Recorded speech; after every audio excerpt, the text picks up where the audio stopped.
So I don't know about you, but sometimes garages can be a little bit too dark. So today I've got some inexpensive fluorescent replacement lights from Amazon. We're going to add a few lights, even though I totally intend on redoing the entire electrical system out here in the shop. For the short term, I've got those two sad little lights up there and one ugly light over there.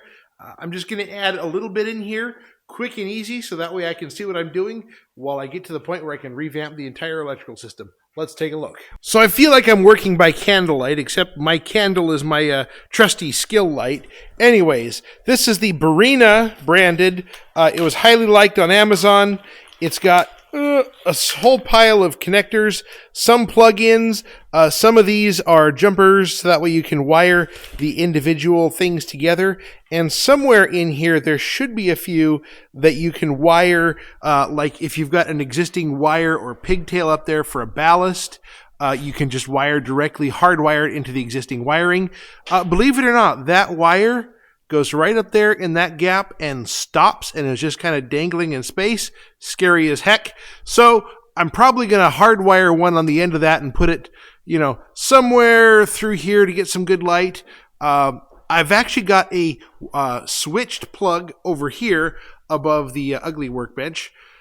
That plug is switched. I'll probably use that to put a light up here somewhere. I may replace that guy in its entirety because, let's face it, it's not the brightest bulb in the box. So just so we're clear, what comes in the box? Well, I ordered the 6-pack of lights here. This is the hardwire pigtail. This is the jumper pigtail that lets you come out of the end of one light and into another. It also has this little guy that lets you just butt the lights up together and do that. These are the little clippy dealies. It does come with a wood screw, bunny ears on that. I'm not sure they're all that tough for going into wood, but I'm going into a metal structure. So we're going to break out the self-drillers here and put them in place. That'll probably work just fine for the short time these are going to be up there. I did consider zip tying them into place. Just because I could.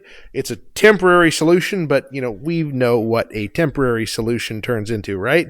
A permanent solution. So let's play with this and figure out how bright it really is. So knowing what it comes with is all well and good, but how bright are they? Well, I've turned off every other light in the shop, which isn't hard, including the big overhead guy and the two that are on top of the workbench, and this is what it looks like. I mean, it's just one, but I can see around me.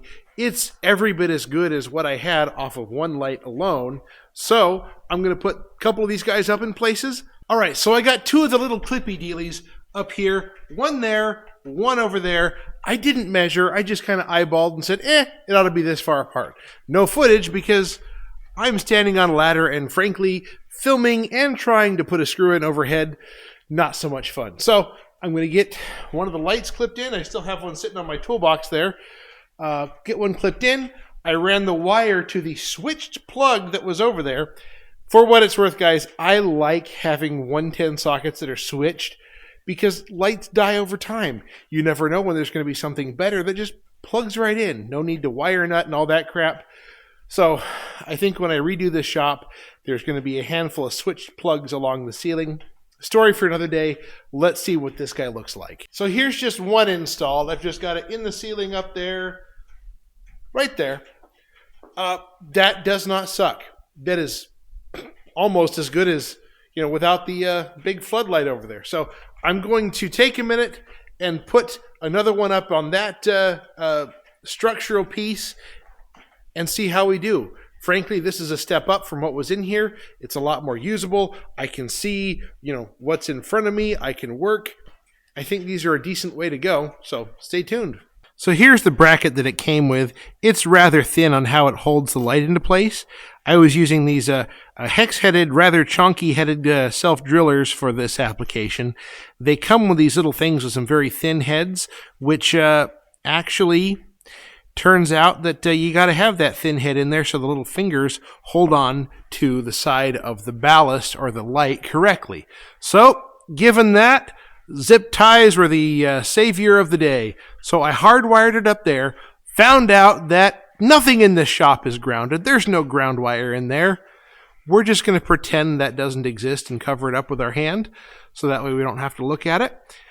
Anyways, I did jumper these two together, added another one held in by a zip tie, because a good zip tie is a good zip tie, right? So anyways, I got a lot more light there, and spin around, make you dizzy. I got two lights up here, and apparently knock over everything behind me. I got two lights up here. I did put two brackets in that guy, but I added a zip tie for safety because I felt like it. I also added a second light, jumpered up there, zip tied around to hold it up to the structural piece. Now, I'm at the point where I would have to go across, and you can supposedly do like 4 of these guys at a time, but that's a little bit more of a span than I'm prepared to do right now. I'd have to go find my other taller ladder, and it's buried. And I'm looking at this wall behind my wife's convertible. There is no electrical wiring on that side at all. So that's going to need to be corrected, and I'll do that when I take care of the old fuse box over there and turn it into a full-blown correct sub-panel with 220 for the big compressor and the welder, because I tell you, I'm missing having compressed air at the moment. You got the two lights over here on top of the workbench that are questionable. They get to stay for now.